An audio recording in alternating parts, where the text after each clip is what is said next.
Hey everybody, William here. First off, I want to make sure that everybody can hear me loud and clear. So if you just want to drop a message in the chat box or whatever, I just want to make sure you hear me before I go into this. Anyone? Bueller? All right, I'm going to assume you guys can all hear me. Thank you all for attending today.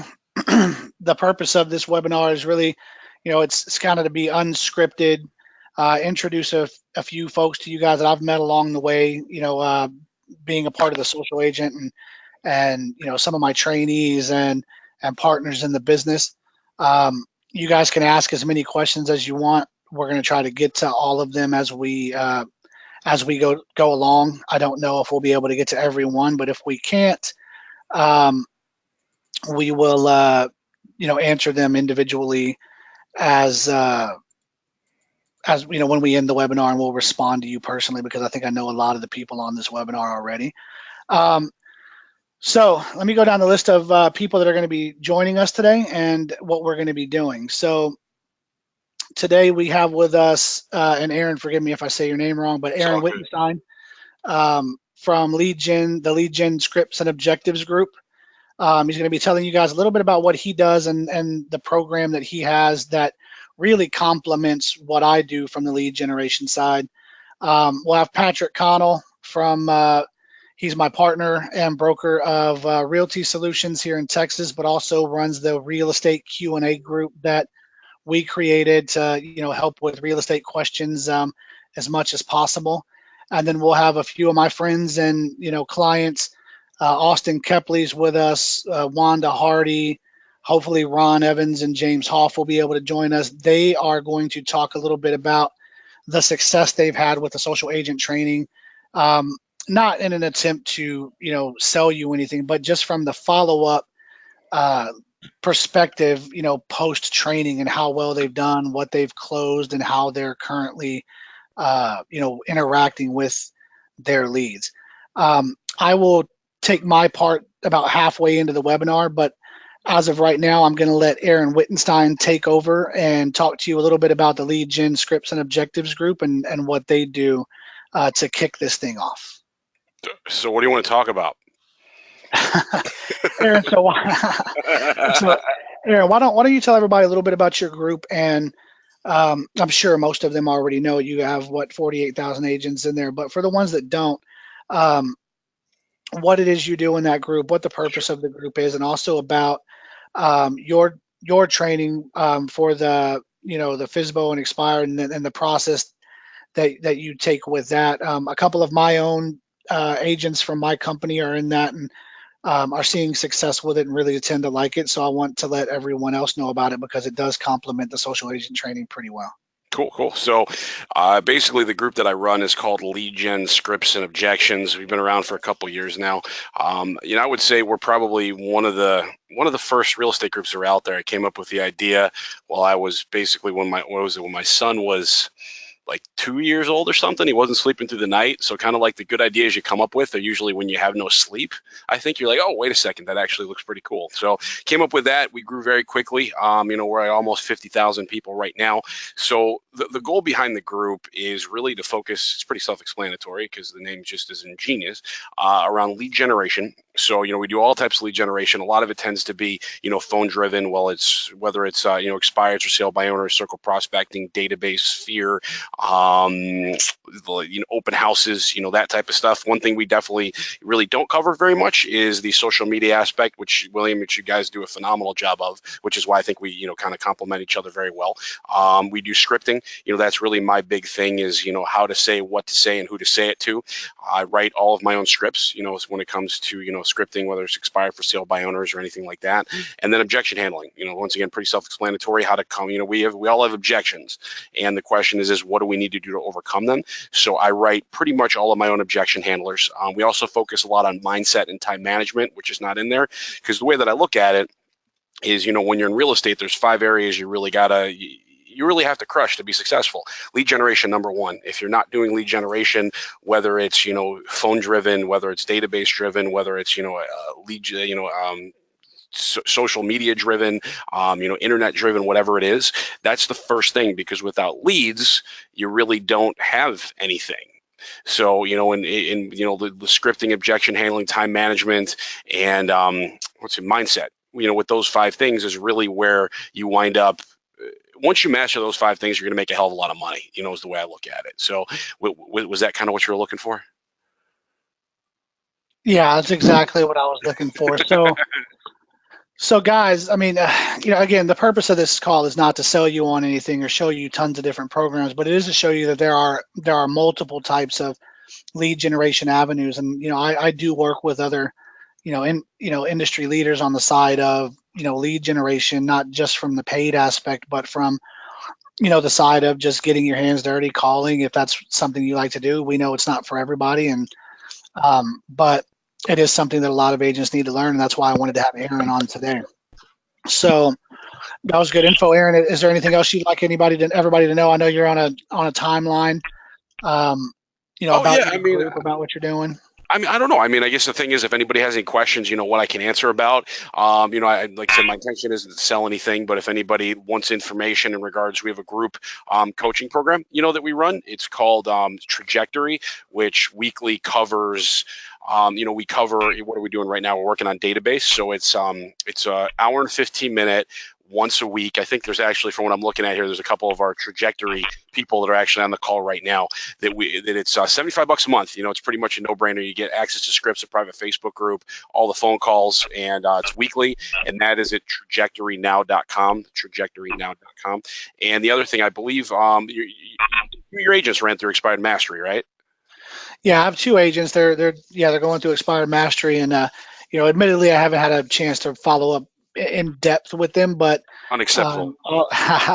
Yeah, but they love it. So that's why I wanted to bring you on and just let everybody know that that trains with me, that it's something that I would recommend just based off of the feedback that my agents. And when I say my agents, guys, I mean these are agents that work for my company, for my brokerage here in Texas. So. And it's something that we're going to end up rolling out across the board for all of our agents to take. I'm here with my coach. Oh, I hear something in the background. Hold on. Let me mute out everybody else. There we go. They're muted out. Hey, Aaron, can you spell the website out for me? I'm going to send it to everybody. Yeah, we got 2. Yeah, we got 2 of them. Trajectory. How the hell do you spell Trajectory? I should know that off the top of my head. TRAJECTORY. All right. Now, NOW.com. All right. And expiredmasteryelite.com. All right. That one's pretty easy. All right, guys, I'm typing these in for you right now. So look in the chat section, it'll pop in. Expiredmasteryelite.com, you said? Yes, sir. And then, we got the whole chat button below there, guys. So, definitely, if you have any questions, I've found these things are a lot more fun if we kind of engage with you guys and answer anything we can help out with. So, yeah, and I'm monitoring that, guys. So if there are any pauses on this call, on this webinar, just know that it's because I'm going through the questions and trying to answer it. And forgive me if I say your name wrong, but is it Yasira? That his name is Aaron Wittenstein. WITTENSTEIN. And again, the group he's in is Lead Gen Scripts and is it Objections?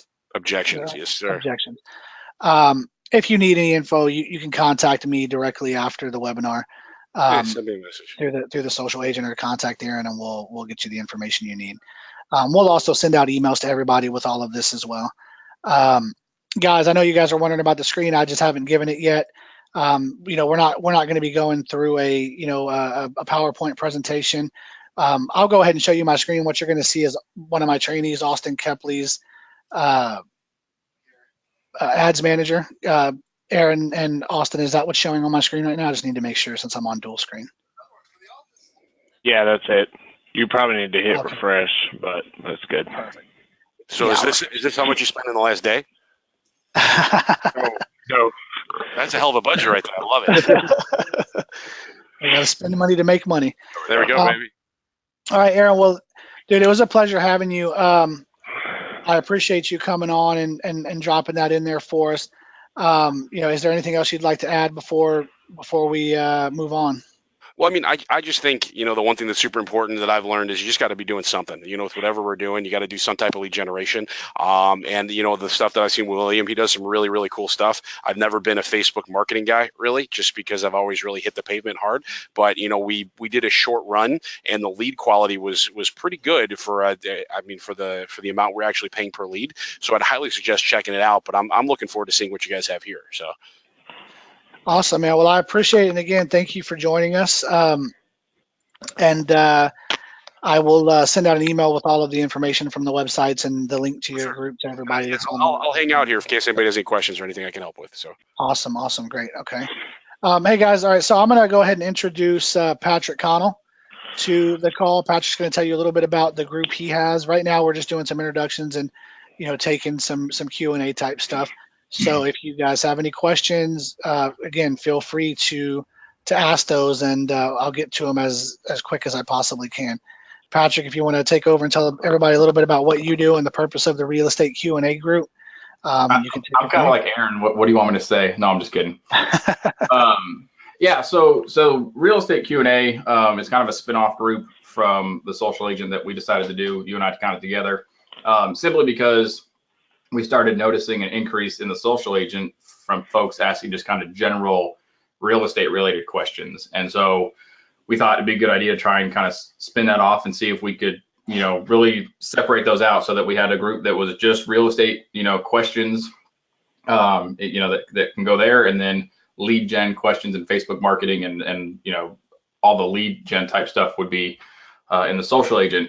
One of the things that we really try to focus on is the idea that, in a lot of groups you go into and people, especially newer people, are usually kind of scared to ask questions because they don't want to be thought of as dumb or stupid, or, they ask a question and the response they get is, oh, that's so dumb, or, you should know that. And the problem is that in a lot of places, these questions, people should know the answers to these questions, but they don't, because they don't get the support from their broker or from their brokerage, to know those answers. Most states, you do the real estate licensing courses and you get your license and they kind of kick you out. And all of a sudden you're out in the world doing real estate, but have no idea what that means. You kind of know some terms about real estate that you'll never ever use again. And a lot of history about how, the licensing act in your state came to be, but you have no idea how to practice real estate. And you just don't get that from your brokerage and from your broker. And so people kind of flounder when they get going. And that's why, almost 90% of agents don't make it past, the third or fourth year. And the fail rate is incredibly high. So we decided to do the real estate Q&A group specifically to give people a place where they can come and ask those quote unquote like newbie questions, or questions that they, that some folks in other groups might think is stupid or dumb. We just kind of want to foster that environment where you can ask anything, even if it's simple, even if everybody thinks you should know that, you're still going to get an answer. We do a pretty good job of trying to moderate that and keep out kind of, the negativity. And so that's kind of a general gist of what the real estate Q&A group is. Awesome. I appreciate that. And we had a question from Gregory Schwab. What was the Facebook page that you're talking about? In the social agent at the top, it says related groups. There is a link to go to the real estate Q&A page, but if you want to search it, it's just real estate Q and then ampersand A, right? I'll put it. I'll answer the question here, and I'll put it in the comments here in just a sec too. Yeah, and we'll email it out as well. But if you're trying to look for it right this second, you can go to the social agent and find it in the related groups section as well. And guys, as you have questions as we go through this thing, remember this is unstructured. This was supposed to be just a straight free-for-all Q&A, questions answered, info session for those who not only already know what we do or who I am or who Patrick is, but for those that don't. So feel free to fire questions off and we'll answer them as we go. Patrick, did you want to add anything else before I take back over the call? Not that I can think of right now, but like I said, we're all here for the duration of the call. So if people have questions about real estate stuff, I mean, you can post it in the group, or you can just do it here. I'm kind of here just for general real estate stuff. You guys are kind of the marketing experts as far as that goes, but I'm certainly here fill in the gaps if anybody needs it. And I'm sure I'll pipe in here a little bit later on. Awesome. Thank you, man. I appreciate it. All right, everyone. So I know, the big thing in the social agent is, follow up, right? We hear that all the time. It's kind of a broken record type thing, but as you guys can tell from a lot of the posts in there, it's essential, right? You have to follow up. I can train people and help you get leads, show you how to do this stuff on your own. But at the end of the day, 1 to 2, 3 calls to a lead is just not going to work, right? I mean, I think the national average, and Patrick, correct me if I'm wrong here, but and we posted this in the group, and actually one of the people who made a video for me, Charles Sipes, just asked a question about, which I'll get to in just a second, but it's 4 to 12, 80% of all sales are made on the 4th through 12th contact. That means it could take up to 12, if not sometimes more, calls or texts or emails to a lead before they respond to you and or decide to use you as their agent, right? And what I'm seeing from just experience and people in the group is that, you'll throw them on a drip campaign. Some don't even call out on the leads at all. They just think the drip campaign is going to work and be the only source of, conversion that they need. But you need to be making phone calls. You need to be text messaging these people. You need to be emailing. But the most important thing is this is So there's a popular meme out there. I'm calling it a meme. I don't know. It's an infographic, whatever you want to call it. But there's a popular one that floats around out there. It's put out by the National Sales Executive Association. I'll just go through and read down these stats real quick for folks. So it says 48% of salespeople will never follow up with a prospect. 25% of salespeople will make a second attempt and then stop. 12% will make 3 contacts and then stop. And only 10% of salespeople will ever make more than 3 contacts. And then the second part of that says that 2% of sales are made on the first contact, 3% of sales are made on the second contact, 5% are made on the third contact, 10% of sales are made on the 4th contact, and 80% of sales are made on the 5th to 12th contact. So 5th to 12th contact. Okay. Yep. Right.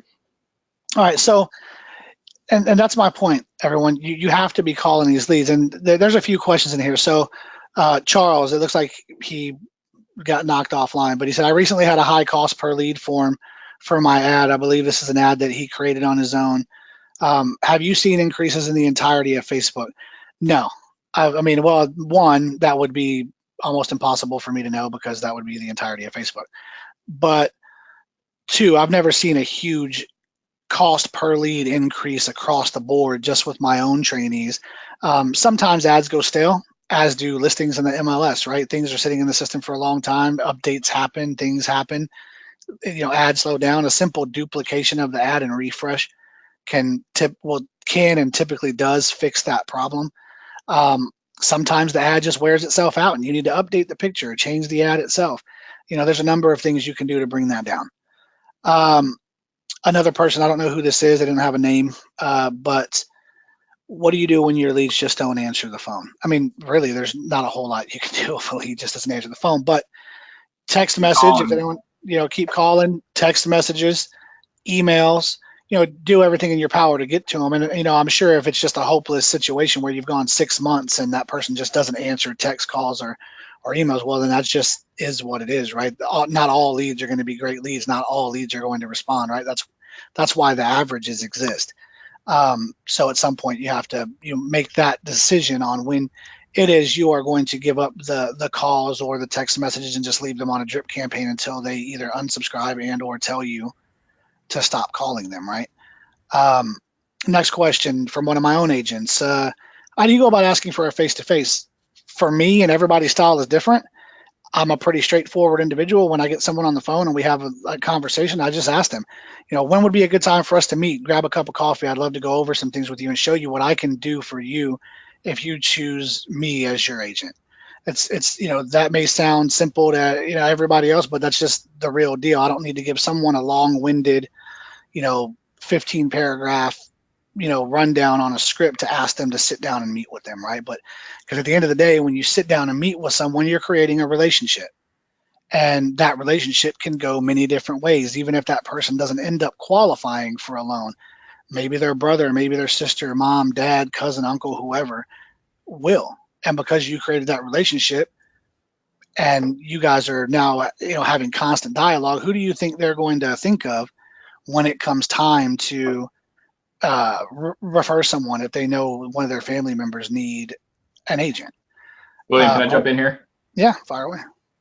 So one of the things that, and I just want to tag off what you're saying. So one of the things that our agents always hear from me, the people that I coach always hear from me, is that real estate, any sales job, but especially real estate, is a relationship business.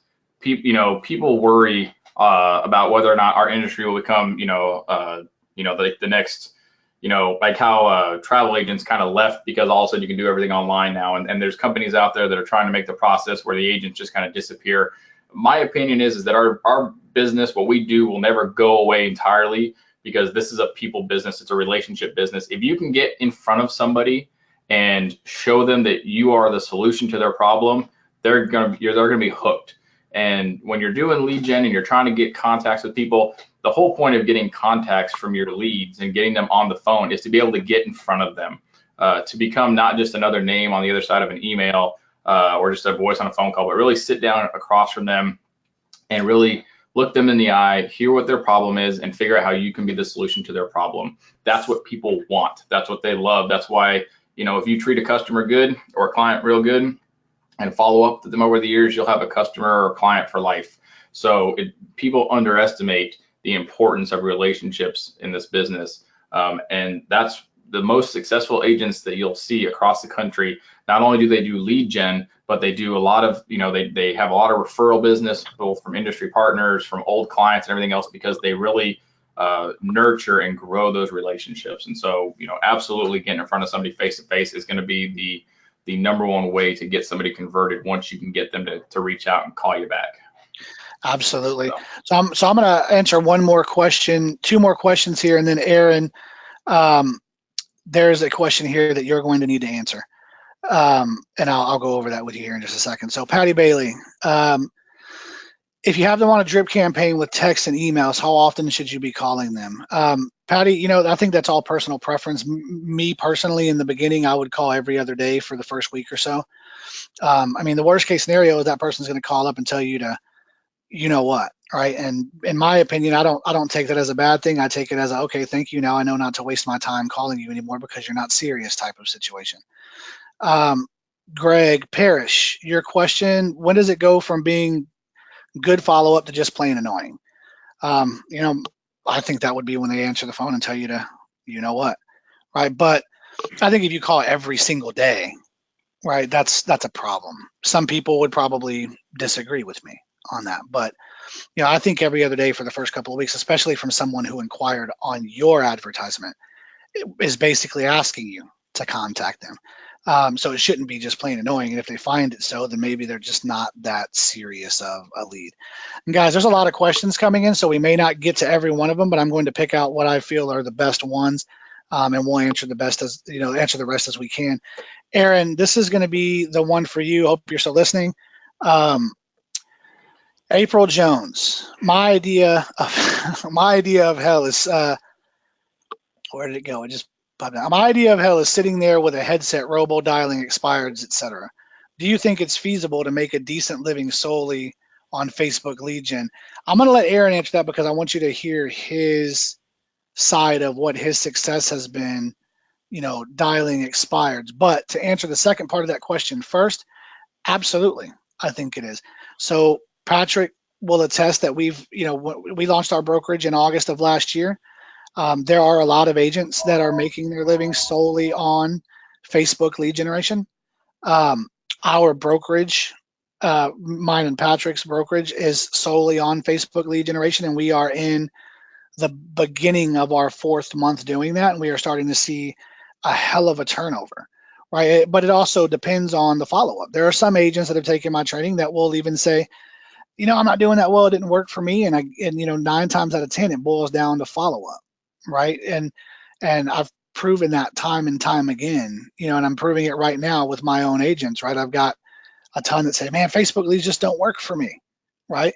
But now we have an ISA, right? Which is what they should be doing. If you're not busy, you should have time to do what an ISA does, and that's call your leads.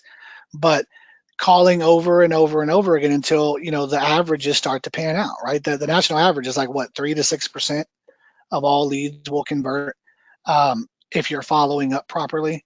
That's still a hell of a ROI. If you're generating 100 leads that even say, you know, $15 a lead, which is extremely high in my opinion, but you're closing 3 to 6 deals, you know, in an area where the median is say what, 2 to 250,000. Do the math on that, right? The ROI is huge. I think what a lot of agents are expecting is instant gratification, right? There is no unicorn in the lead generation business. There is no unicorn in the lead generation world. You're not going to get pre-qualified leads, right, from anyone. You know, you may get a better quality lead on one platform versus another, but it's going to cost you $50 to $60 to $100 a lead, depending on what market you're in, right? So it's kind of a pick your flavor type thing, right? But my training in particular is not designed to be a lead generation service.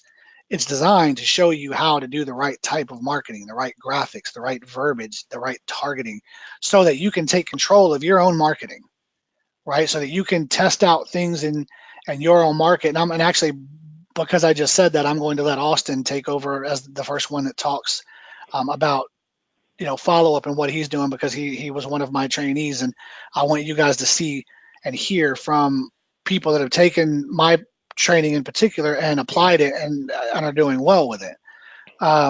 Aaron, are you there? Okay, I think Aaron stepped away. So April, I'll try to get you an answer to that question as soon as possible. Let's see. Hey, William, I'm gonna jump in real quick on this idea. I mean, April, I understand completely where you're coming from. Aaron would say it's unacceptable, but I don't call expireds or FSBOs in my market just because I don't find it the best use of my time, so to speak. Actually, most of my living is made off of Facebook lead gen, and then just obviously my sphere and referrals. But with that being said, I actually spend most of my day still on the phone. I spend 2 to 3 hours on the phone making calls, follow-up calls, and continually following up with my leads. So if your problem is you don't like expireds or FSBOs, that's okay. But if your problem is being on the phones, you're going to struggle to make a living no matter what lead source you're using. Right. And guys, that was Austin Kepley that I just mentioned. He's one of my trainees. Thank you for that. April, I hope that answered your question as best as we could without Aaron being available right now. I'm going to answer a few more, and then I'm going to go ahead and turn the call over to Austin to let him talk a little bit about what the success he's had with the program. Karen Schwartz, please explain best practices from the moment the lead is generated and forward, including what to do or not to do with the CRM or follow-up plan when contact is made and if contact is not made. All right.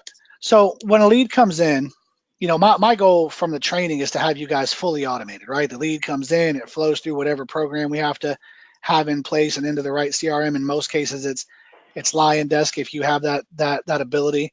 You know, preferably, I would hope that you have a drip campaign automatically start when that comes in. One of the biggest questions I get is, you know, should I call right away? Absolutely. Call right away as fast as you can. I don't remember the exact numbers because I'm not looking at the sheet, but I think it's like the chances of you contacting or being able to convert a lead drops by like 400% after the 5th minute that lead comes in. And that's why I tell everybody it is extremely important that you get to these leads as quickly as possible. But at the very least, if you can't, follow up, right?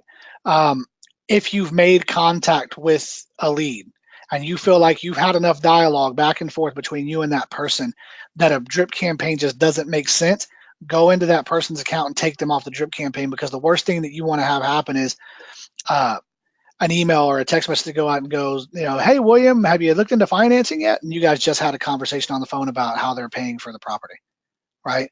So make sure you take them off. And then, of course, if you don't, leave them on the drip campaign until they either unsubscribe or tell you to take them off, because you still need, you know, in addition to your follow-up and your calls, you still need to have those things keeping you top of mind, you know, a text message here, an email there, right? I hope that answered your question, Karen. Carolyn Mallory, do you leave voicemails every time? I think that's kind of debatable from people. Some people say, I don't leave them because I want them to call me back and wonder who it was. I personally do leave. I recommend leaving a voicemail every single time because they know, like, okay, hey, Carolyn, I got your inquiry about the first-time homebuyer program information. I need to get that information over to you, but in order to do that, I need to figure out what your specific situation is and get you with my lender. Give me a call back so we can set up a time to do that. Right? There's a reason for your call. You asked me for something, I'm calling to give it to you, but I can't do that until we talk on the phone. Carolyn, I hope that answered your question. All right, next question. Is there a CRM that you recommend? And that is from Will Wheaton. All right, if you guys watch The Big Bang Theory, you'll probably know what I'm talking about there.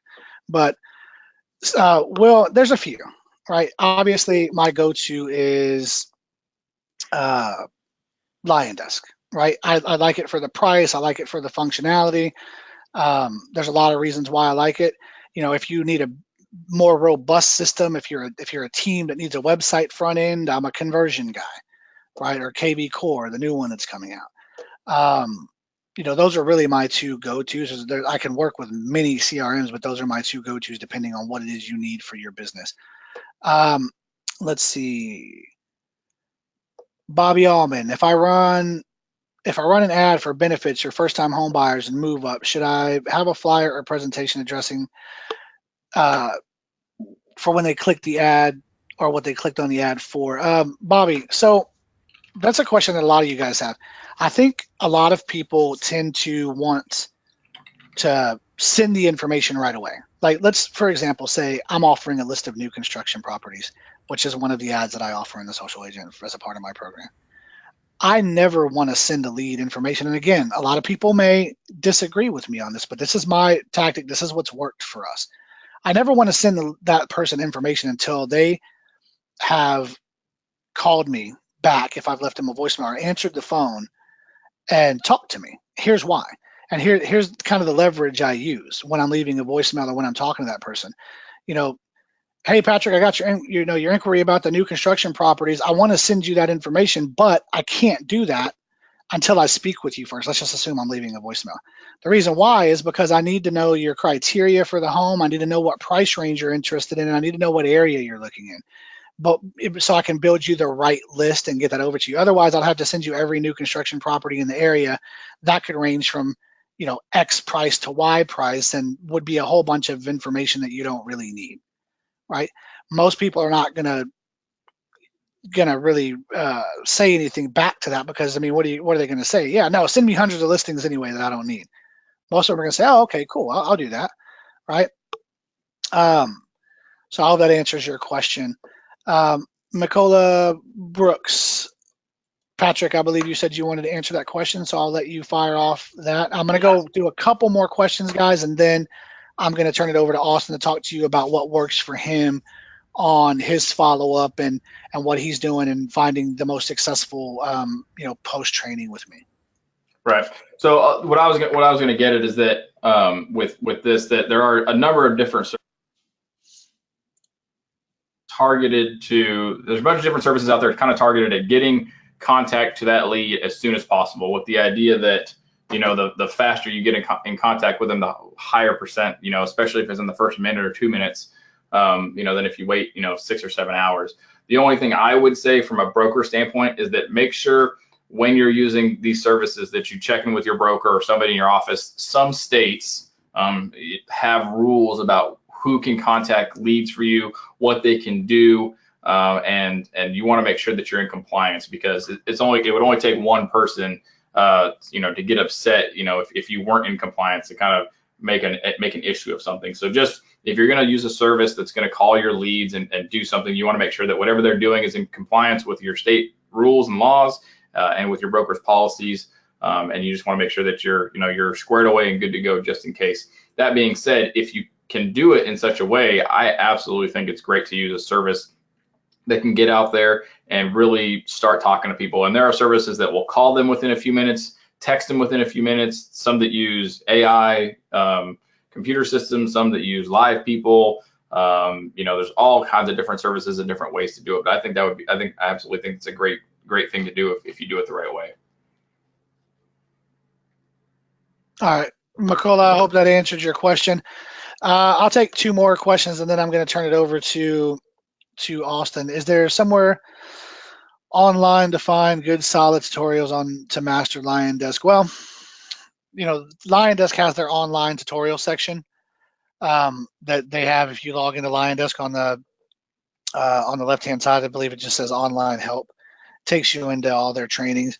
Some people, a lot of people I find it pretty good. Some people say it doesn't work for them. I mean, I guess everybody's got their own thing with what works. There is someone in the Lion Desk group that if you join their group that does Lion Desk training, she's very, very good. Her name's Patty Sampson. You can find her in that group.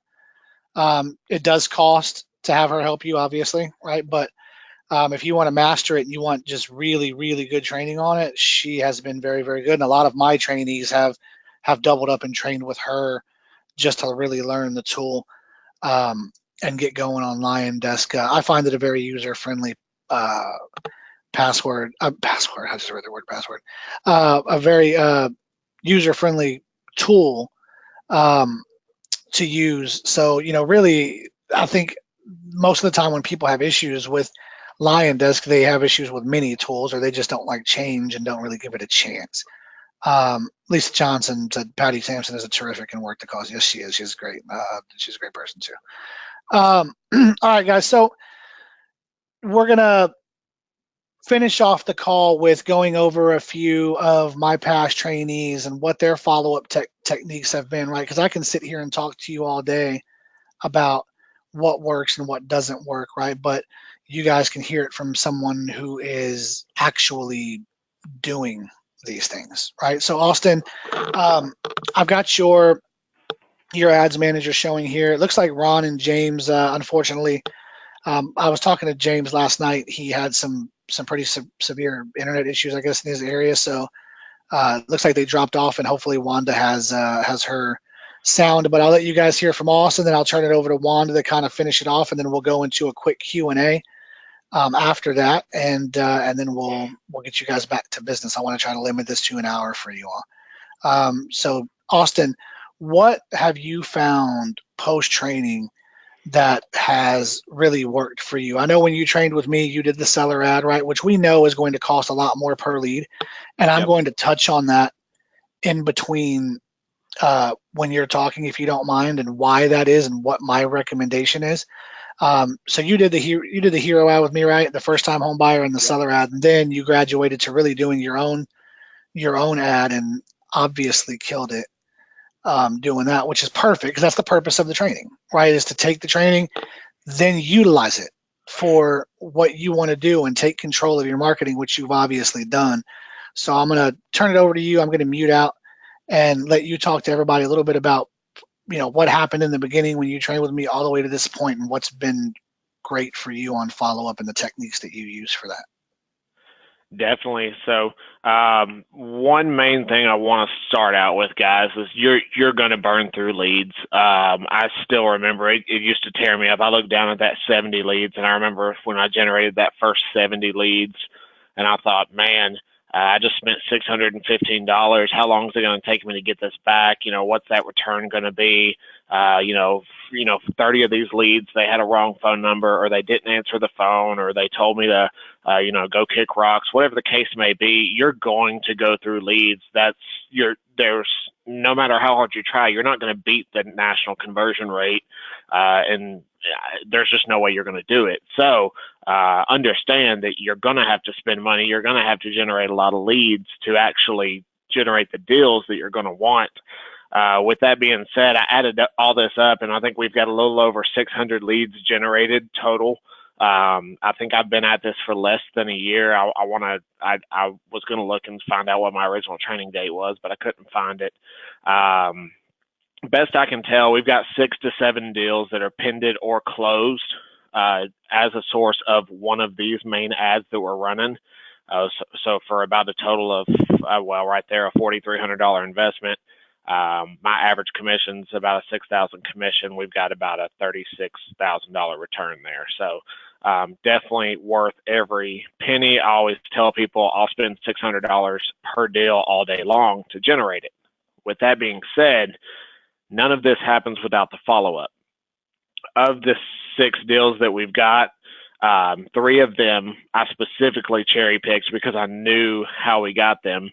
One of them was on call number 13, one was on call number 18, and the other one was on call number 27.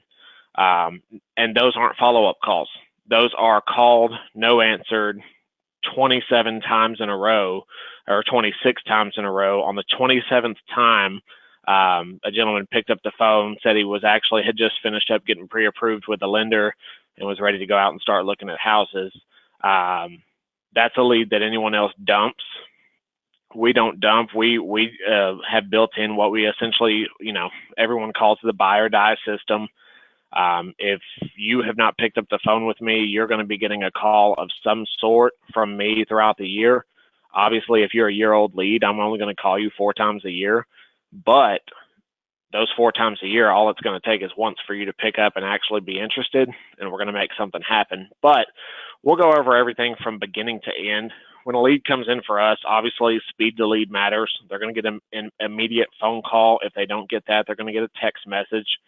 And then from there, they're going to fall in a filter, and they're going to get called every other day for the next 14 days. The reason we do every other is just to give them a break. We don't want to hammer them like telemarketers, but we also don't want to just let them fall off. We did spend money to get them in there. We definitely want to try every chance we can to get them on the phone. And then from there, ours goes activity-based.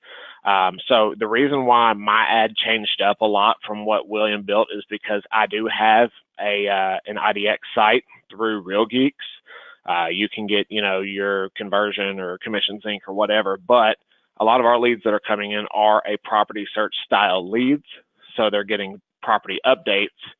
And as they are engaging back with our site, and those property updates will determine how they're going to get called. They're going to fall in 1 of 2 call filters. If they're not coming back to our site after those every other calls every 14 days, then they're going to get called every 30 days. If they are coming back to our site, then they're going to get called every 2 weeks. From there, once we contact them, then we'll put them in, an appropriate follow-up plan according to their situation. But the main thing being is that we're never actually disqualifying a lead until we've got them on the phone and they've said, yes, we're interested, or no, we're not. Awesome. I appreciate that, Austin. Guys, do you guys have any questions for Austin? I'm gonna answer a few of those, and then I'm gonna turn it over to Wanda. I want you guys to get a few different perspectives. The next few people that are going to talk, hopefully if James and Ron are able to get back on, we'll have them on. If not, it'll just be Wanda next. Believe she's still on. Do you have any questions before we move on? Let's see. I think there's one that just came in. It says, does Patrick call daily or every other day? I believe you're talking about Austin. Austin? I'm on the phones daily. I use Follow Up Boss as a CRM. Everything is smart list based. So when I log in, I know who I need to call for the day. But as far as a lead, they're going to get a call every other day from me. Okay, great. Nikki, I hope that answered your question.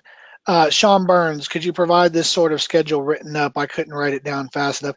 Yeah, I'll go through I don't want to make Austin do that work. I'll go through the call and I'll listen to what he said, and I'll write it down. And I'll send it out to everybody. Yeah, so I mean, it's nothing that I haven't, if I had the link or if I can find the link, I'll drop it in. I actually saw the idea from an old Tom Ferry summit, really liked the idea of not letting a lead die until I had actually got them on the phone. And from that, I want to say it was Kyle Whistle out of, I don't know. But that's where the idea came from, that we're never actually going to throw a lead away or quit calling them. Obviously, we're not bugging them. I mean, let's face it, if I call you 4 times a year, you're not even going to remember my number for the 4 times I called you if you're a year-old lead. But if you just so happen to pick up the phone, that's all we need. And really, I mean, it takes 30 seconds to call somebody. It's worth it for us. Right, exactly. Okay, I hope that answered your question. I'm going to take a few more questions real quick, and then I'm going to turn it over to, I'm actually going to turn it over to James and James Hoff and Ron Evans. They're both in similar markets in California. They both train with me. They're friends, and they're actually on the same line. So we're going to take them at the same time and talk. But I'll be showing James Hoff's ads manager. James, I assume that's okay with you for me to switch over to that. But let me go ahead and answer or get a few more questions in here. How do we follow up on leads that are not buying for 6 to 12 months? I mean, well, if you have the CRM, you know, the hope would be that you're talking to these people because you know that they're not buying for 6 to 12 months and that you're setting up. I would do monthly follow-ups at the very least, if not bi-weekly, just to check in unless they tell you specifically, don't call me, right? But, you know, that's just a scheduling thing, right? You need to schedule and talk to these people and try to make sure that you're in tune with responding to these individuals. Yeah, once we contact a lead, if they're 6 to 12 months out, normally we're going to put them on a monthly. If they're closer to that 12, it's probably going to be a quarterly at first. I'm not going to call them every month for 12 months. But once they're contacted, it's really case by case dependent. We just make sure that as we're calling, we're setting a task. If they're contacted, that we know when that next call is. That way they're not being, you know, dropped off somewhere. Got it. Okay, awesome. Thank you. And again, you know, Keith Harrington asked this question. I covered it earlier. You know, I think it's really just person specific, but are you leaving messages each time? Are you leaving a message every time you call? We don't. Normally, I do not leave a message on the first call, but I do on the second. The only reason I don't on the first is because we're going through them a little bit quicker. Second calls, we like to slow down. And our hope is that maybe that, you know, second call, they're like, hey, who's calling me, versus they get that voicemail. You know, we'd rather have them on the phone versus they just automatically ignore us. Right, exactly. See, exactly. That is exactly my point, folks. Like, you know, me personally, I leave them every time. Some people don't. Some people have a different tactic, right? I don't know that you really hurt yourself one way or the other if you're following up regularly. Yep. So I think it's just personal opinion. Let's see, Allie, why does it appear the hero lead ad has the worst results? Curious, because a big part of our business is local heroes. One, you know, go ahead. Yeah, go ahead. I can answer this because I've tested it about 12 ways from Saturday. I'm actually a local Homes for Heroes affiliate at this point, so I can advertise pretty much anything I want. But Allie, it's just because of the market you're marketing to, even though that sounds really repetitive, because of how small the market is and because of just the fact of there's so many people, especially with the military, when you're marketing something like a benefit program, it's just really tough. It's not, it doesn't appeal to the masses, and so it doesn't work well with mass advertising. But we have actually, I mean, I spent $221 so far on that ad, and we've actually closed 2 people from it this year so far. So it's got a really high conversion rate, but it's also and the cost per lead isn't extremely high. I mean, you're talking about a niche, right? Like that's always going to run higher, just like the seller, right? I'm absolutely making sure that you guys can see this, right? Because I tell every single one of my trainees, yes, I have sellers ads, direct sellers ads. What I mean, we're just talking to homeowners through the ad. It's going to cost you more per lead, right? And also, this is exactly what I told you I was going to cover earlier, so I'm just going to do it right now before we move on. So the hero ad, right? There's a specific. You're going after a subgroup of people. You're going after people who are either veterans or military, first responder, doctor, teacher, whatever you consider a hero or who you want to offer it to. Now, throughout those people that are in that market that you're targeting, you have to make sure that you're getting leads from ones that want to either buy or sell a home.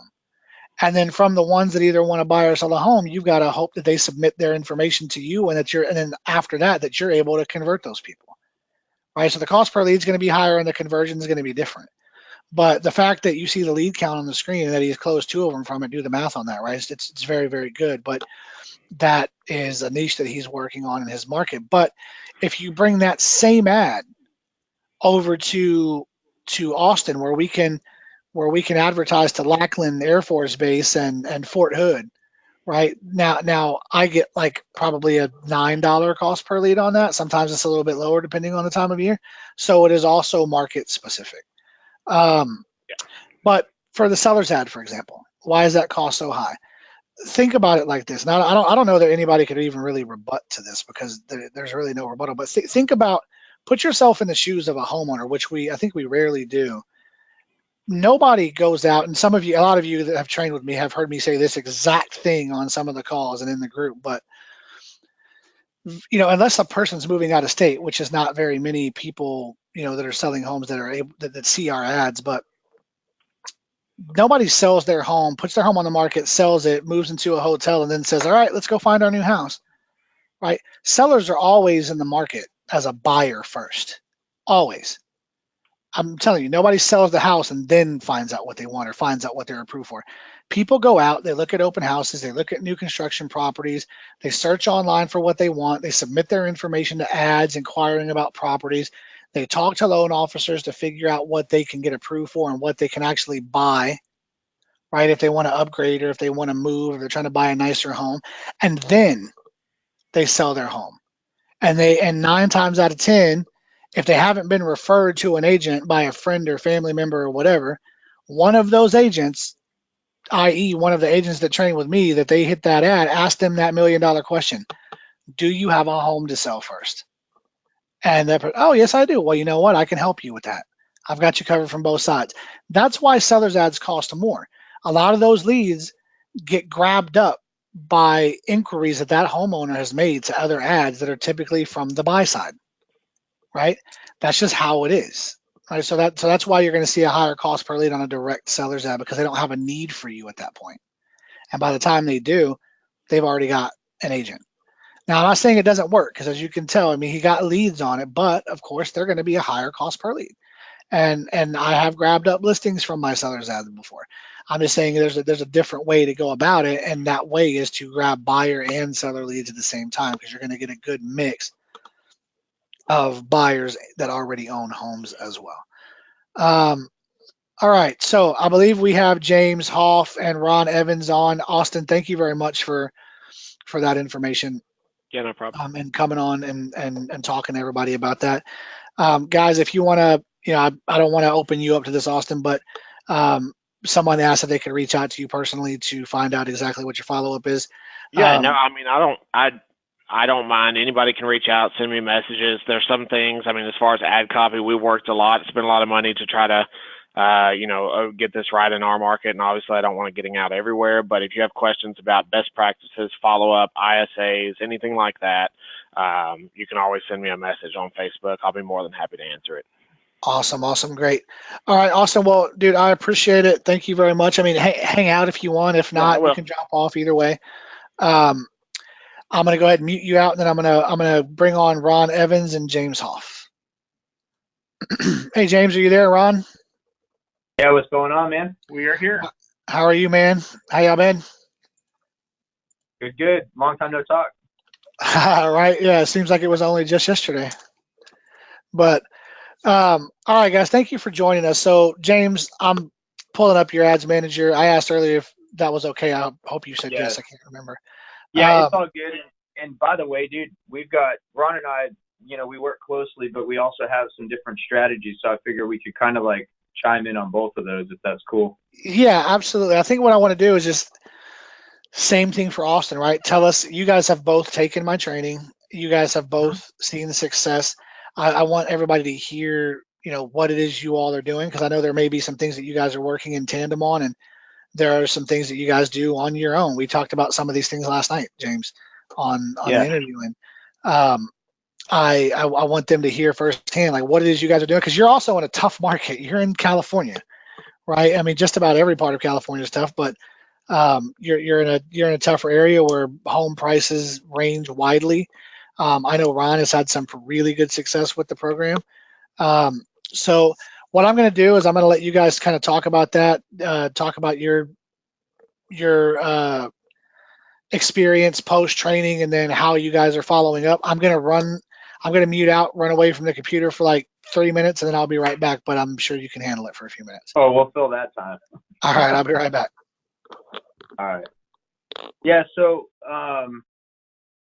I guess I'll start out. This is James. Ron and I work closely together. We kind of mastermind on some of this, but my experience with William is I actually had started back on his training back in October, and it was more out of a curiosity so that I could just understand where my shortcomings were, because I had done some Facebook ads in the past and was with the changes to Facebook and just the way that I was running ads, they weren't as successful anymore. So I took it as a curiosity and was really surprised, didn't think that it was going to work out, and quickly found out that I was getting leads like crazy. It seems to be a pretty common story.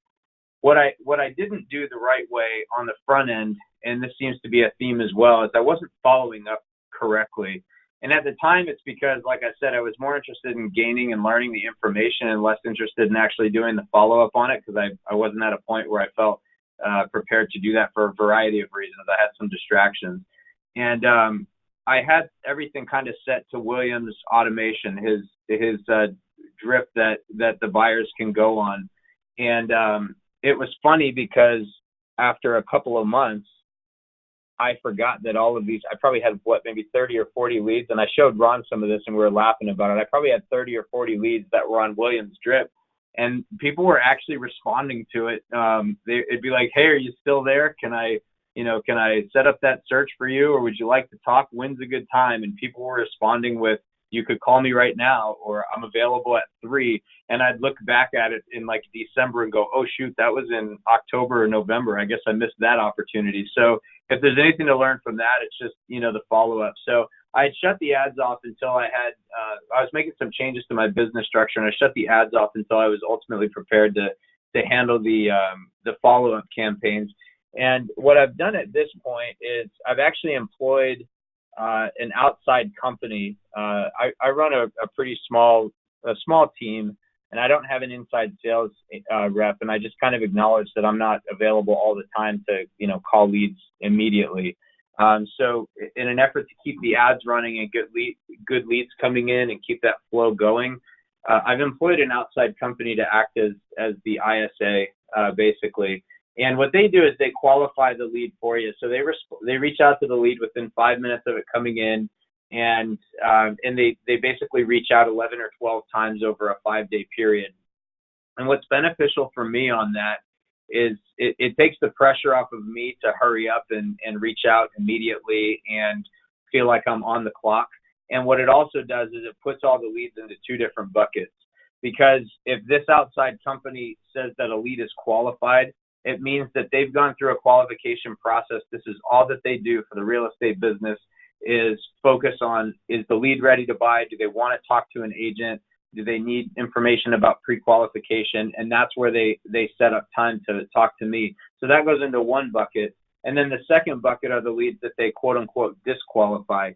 And the disqualified leads are not leads that are not qualified. It doesn't mean that they're dead completely. It just means they go into a separate bucket of follow-up. So qualified leads start getting calls and very specific and direct emails, phone calls, text messages from me and my team. And then anybody that's disqualified, that is when I'll send them the information they originally requested. So like William talked about this, don't send the information right away.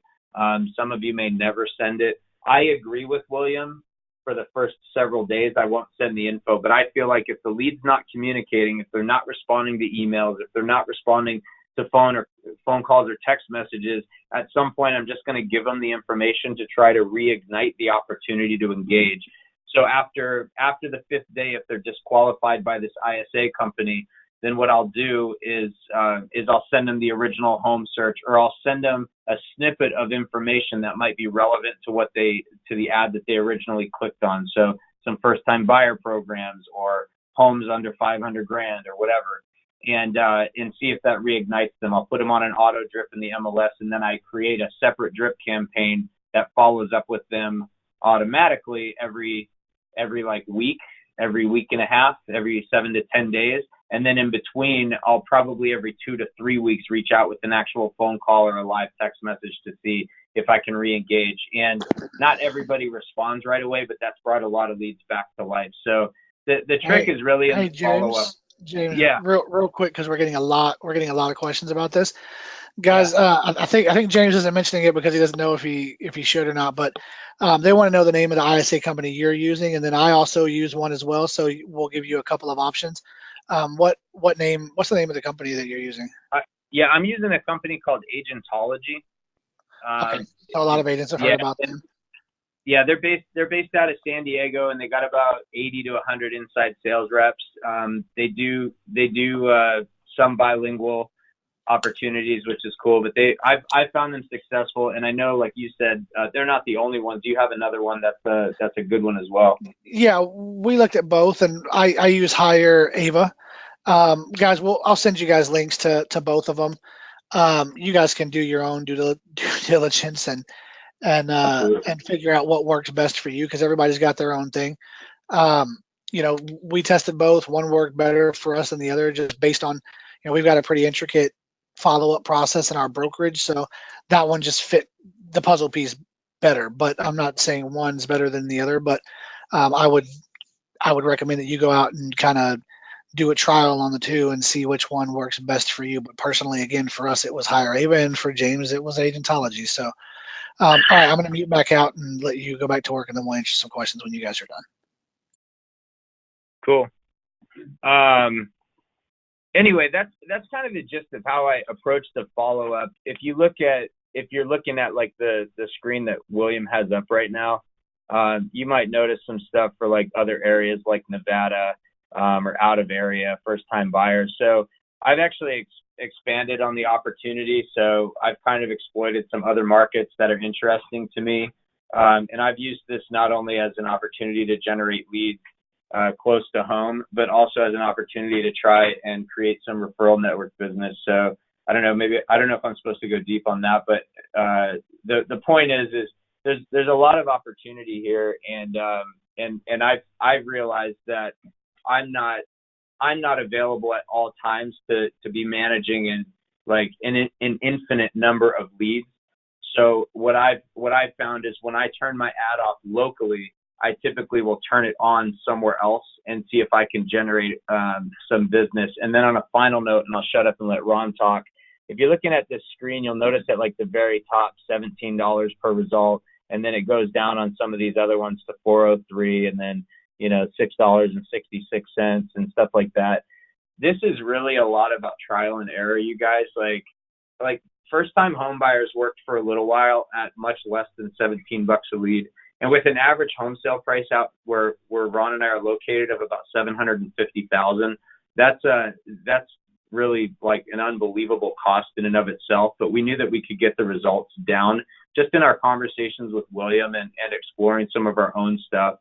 And so we really tinker a lot with this. And I think this is a good segue to bring Ron in, not only because of his the way that he follows up being a little bit different, but he's had a lot of success trying some own things. In fact, creating some of his own pictures, his own copy, things like that we've masterminded on and really experimented with what works best so that we can drive the average cost per lead down and ultimately keep it fresh, because there's a lot of people out there that are taking William's program and others that are similar to it.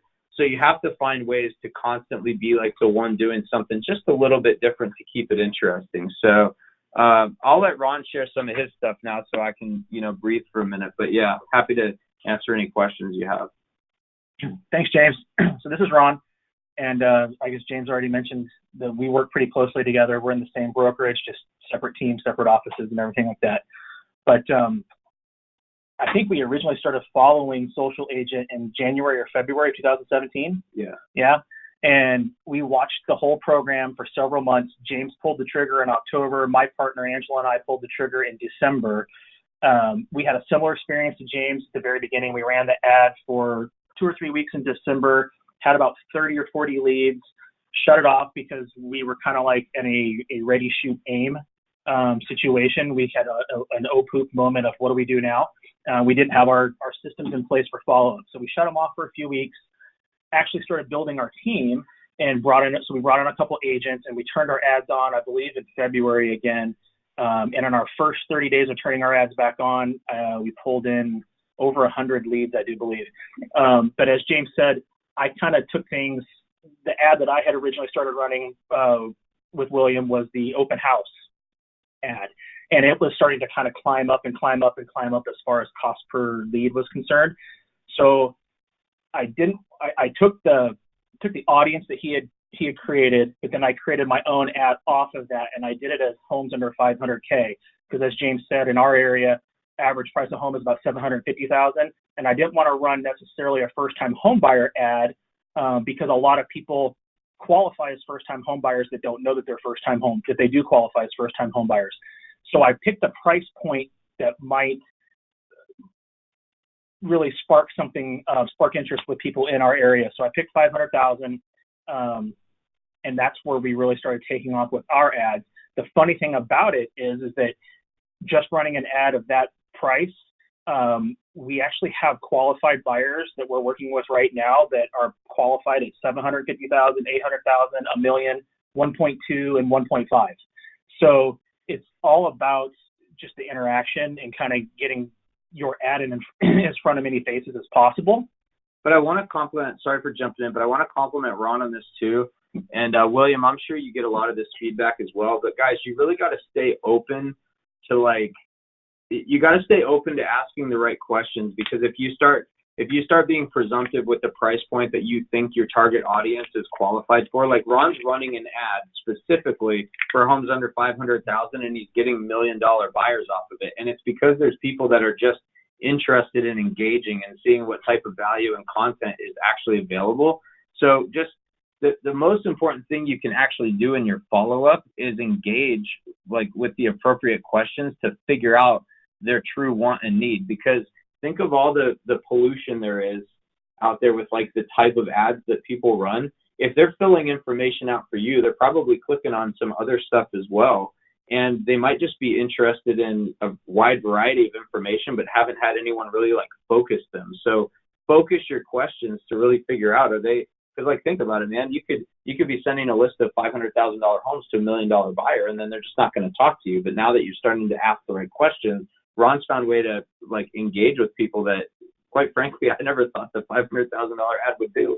Yeah. So a couple little tweaks that my partner and I have made to some of the follow-up is that we're using LionDesk as William suggested, and we have his initial campaign in there that he set up with our training. However, we've tweaked the beginning now to where we'd had a few complaints, people responding back on, oh, this is just a scam. I clicked on this to get a list of information or a list of homes, and I'm not getting that. So we went into our website and created a link in our website specifically to the ad, and we include that in the initial email. So they get a text message letting them know, hey, we're going to be calling you here shortly. Thanks for hitting us up. We basically prep them up front. The first text says, we're going to be calling you. Be on the lookout. In the meantime, look in your email. We have a general list of homes surrounding the ad ready for you. Now, what this has done is now I can track in LionDesk anytime someone clicks that link and goes to our website, I know what they're looking for. And I know what they're looking at, because then LionDesk will my website will let us know through LionDesk even. We'll get an alert back letting us know that, hey, they've clicked on this home, they're interested in this home, they want to view this home, whatever. So it's increased the engagement in case we haven't gotten in touch with them with a live call just yet. Hey, Ron. So I'm going to touch on something because there's a little contradiction in there just from what I said earlier, but I want to clarify it because it makes perfect sense. I just want to make sure everybody else sees it that way. So earlier you guys heard me say, I don't send any information until the lead talks to me. So I'm gonna further clarify that by saying that's because the typical ad that I do is generalized, right? So first time home buyer information, list of new construction property, not a specific price point, right? So in that case, that's the leverage you use. Hey, I need to know this information before I can send that information to you, right? But in Ron's case, he did exactly what the purpose of the training is. Take my initial ad, take the training, and then tailor it to your market. And that's exactly what he did. He tested, tailored it to his market. But in this particular case, he used an ad that was homes under 500K. So he already knows the criteria of what that person is looking for. So in a case like that, then of course, go ahead and send them the list, because you already know you can't use that excuse when you're calling them is like, I don't know what you're looking for. And their response would be homes under 500K. Right. So in that case, yeah, it's absolutely wise to include that link or email it out to them and then just continue to follow up. So I just wanted to clarify that before Ron continues, so you guys weren't thinking, well, William just said not to do that, right? Yeah, but that's totally correct, William. And we kind of talked amongst our teams too, and that was the biggest feedback that I had from my team is I feel bad because when I finally get a hold of some of these people, like a week or two later, the feedback I'm getting is you promised me a list of homes and I haven't gotten anything from you. So they felt it was going to make their calling a lot simpler and more strategic. They knew exactly what to be talking about up front. So that's why we decided to change that. Now, another thing that I do, so we start calling immediately and we have them set up on the campaigns, right? Another thing that I do, because I kind of run a little bit more of a lean business than James does, is I don't pay for any ISA company to help us call. However, I do have a couple lenders that I have, I guess, conned into purchasing LionDesk on their end. And I share contacts between lenders, a couple of my lenders that have ISAs. They pay for ISAs, right? And now they help call. So then the contacts are getting called from my agents and from a lender, and the lender's ISA is calling on behalf of us. So it's helping us ramp it up without having to incur a lot of additional costs in that regard. So that's just a little bit of a. And PS, genius play too, because Ron has lenders that sometimes are successful at getting a hold of people that Ron's never been able to contact, and then vice versa. So it's kind of cool because you're totally double teaming them, and it's not just the 500K and below kind of stuff, but this is applicable for anything. I mean, sometimes it's just about knowing that you've got contact information, and the lender might be calling at a different time of day with a different agenda, and in reality, that it may just resonate with them a little better and be a different kind of introduction. So yeah, kind of throwing as much food at the fish as you can is kind of a good thing. Yeah. So I mean, it's again, so it's a good tip if you run a lean business like I do. It's not in my budget or my partner's budget to want to pay for a lot of extra stuff, but so we just try to handle as much as we can, as much of the grunt work as we can, and we leverage our partners. I would just recommend that. Hey, William, one of the thing I wanted to tack on to the comment you were making before about sending stuff out, and again, not to be contradictory because that's not the point, but when you have people running a first-time home buyer ad, they say, hey, I want all the first-time buyer programs, because I will send information, but not the information that a lot of people think. I think a lot of times that when you get a first-time home buyer, I'll use this as an example, they think that there's like one or two programs available for first-time home buyers. Keep in mind that a lot of people don't realize there's 100 different lending programs that might work for a first-time home buyer. So sometimes it's not necessarily about sending them the exact information they're looking for, but rather sending them a range. And this could be applicable for like a price point too, like 500K or below. You could say, hey, are you focusing on single-family homes or are you looking for a condo? So I can focus your search within that. Like first-time homebuyer programs, it might say, hey, I haven't been able to get a hold of you, and I'm not trying to keep the information from you, but there's a lot of first-time buyer programs. Some of them are employment-based.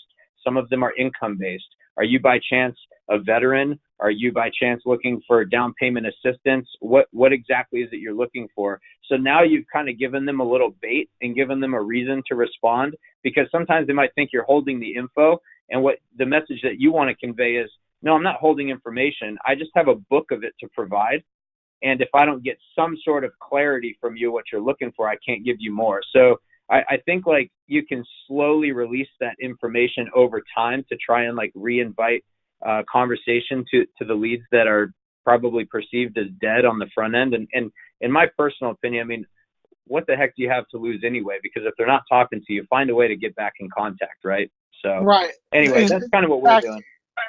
Exactly. See, and that's the reason why I wanted to have this call, and I wanted to have some of my past trainees on, is because every market's different, every style is different. What works for one person in New York may not work for another person in California, and vice versa, right? And you have to test these things to really figure this stuff out. And my way is not always the right way when it comes to follow up, and that's exactly what I wanted to show on this call, and that's great. This is great information. And I think a lot of people are going to take a lot of information away from this call and be able to test all of this stuff out in their market and see what works best for them. But you are right. There's tons of information out there for first-time home buyers. With that, I'm going to answer a couple of questions before you guys continue, because they're starting to stack up. One person asked, where can I find the information on the training? I don't use a website, guys. I've always been just operating out of the Social Agent group. That's the name of the group, the Social Agent on Facebook. I don't do a whole lot of sales type stuff in there. It's just, people that are in the group asking questions. They post reviews about their success with the training, whatnot. If you want to have information, you can contact me directly. You can find find me in the group and send me a personal message, whatever. There's a couple of other questions out here I wanted to tackle real quick. A lot of them were about the name of the company. Are any of these folks using a different CRM? Melissa, yes. Follow Up Boss, Conversion, Wise Agent, Contactually.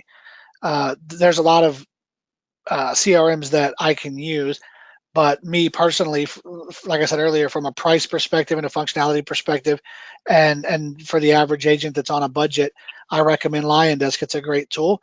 But then there's agents out there, again, that want to have the website front end and want to have them interact with each other without having to integrate a separate service. That's where I would recommend Conversion. If you're, it's a bit pricey because you have to buy, a minimum of 3 seats. So if you're running a team, it's great for a team if you want that website front end. So, but yes, the short answer to that after that long answer is, yeah, there's tons of different CRMs out there. We just, I prefer to have them integratable with Zapier because it's a reliable program, and we can use that to send the leads directly into the CRM. And not every CRM has that automation piece for us to be able to do that. Hey, William. Yeah. One quick plug on that too, and I don't make money off of the LionDesk deal, so this isn't like a plug on them for monetary purposes. But one thing to really keep in mind for anybody that kind of missed it, when Ron's inviting lenders into the equation to call on some of these people, Ron's actually able to encourage and gets better reception from what we've talked about from lenders who are willing to join LionDesk because it's not expensive.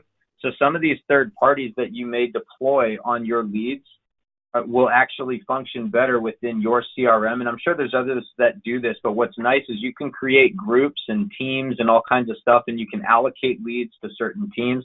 And if you have a lender participant or a third party, obviously make sure it's compliant wherever you're working. But if you have a third party that's calling on these leads, it's affordable for them to jump into that CRM. It's not going to destroy their bank account, and you can keep full control of the leads because now you're third party. You can encourage them to make the same kind of notes and follow-up tags that you would in your CRM, so you don't have to call them and say, hey, Mr. Lender, where are we at with this lead? You can literally just go right into your LionDesk. And again, I'm sure there's others that do this, but LionDesk is just affordable, and lenders and whoever else probably have their own CRMs that they're using as well. So this makes it a little less intimidating, and it's kind of a unique way to engage with those types of vendors and build a relationship there too.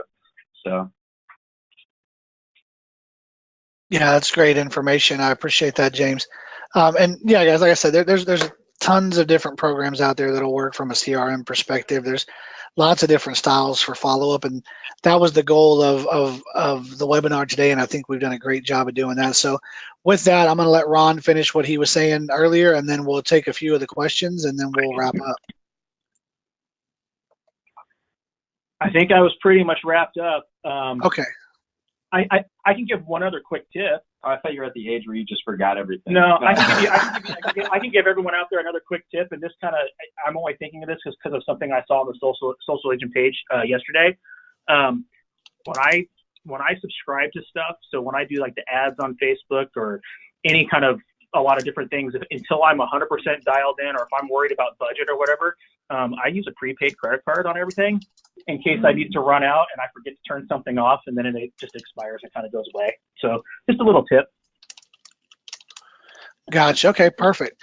All right, so let's knock out a couple of these questions real quick, and ladies and gentlemen, I'm sorry if we don't get to all of them. I'll try to respond personally to as many of them as I can because there's a ton of them sitting in here. Let's see what else we've got. Bill Buckner asked, what days of the week and what times of the day do you run your ads? Bill, my recommendation on that would be just to test your market, right? Run it 24/7 for a week, and then run it from say 12 or 1 p.m. to 11 p.m. and see if you get better results that way, because I've seen it vary widely between one market to another, sometimes that are even close to each other, right? It really just depends on, the demographic and, when people typically work, and, right, well, like California may be completely different from Las Vegas, right? James could probably attest to that. Let's see. Do we have to use Zapier if we use Conversion in order to get? Yes, you do. You have Conversion doesn't have a direct link to Facebook. Conversion is that bridge. So I'm sorry, Zapier is that bridge. We use Zapier to extract the leads from Facebook and send them into Conversion. There's no way around it, unless you want to just manually download your leads and upload them. Let's see. All right, I think that's pretty much the end of the questions.